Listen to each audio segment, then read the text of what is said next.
Hello everyone, I'm Augusta Myers. Let's take a brief look at what's been going on in the city of Albuquerque news the past week or so.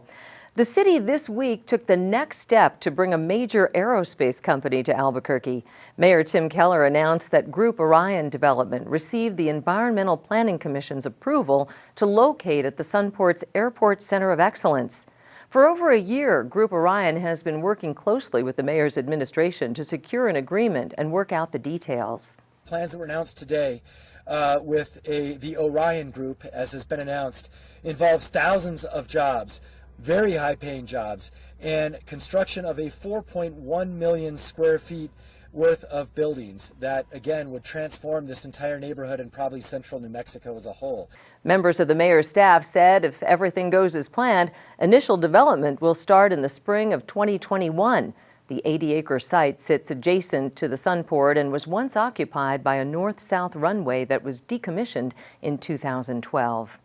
In other city news this week, Mayor Tim Keller signed the adjusted budget for fiscal year 2021 that was approved by City Council at the end of October.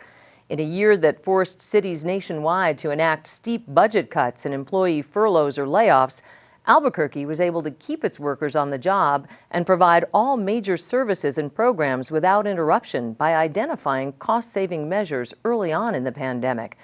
The budget aims to navigate through Albuquerque's COVID-19 challenges and prepares the city for more tough times. The budget also makes meaningful investments in youth and families, homelessness initiatives, and the administration's commitment to public safety.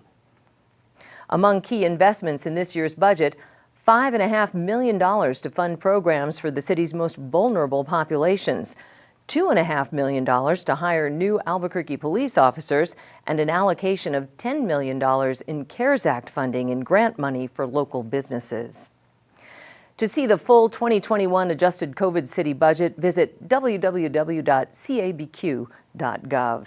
In other government news, in memory of the late city councilor Ken Sanchez, City Councilors Clarissa Pena, Cynthia Borrego, and Lan Sena invited veterans and active duty military to enjoy a free appreciation breakfast on Veterans Day with the drive-through breakfast at the West Central Community Development Group building.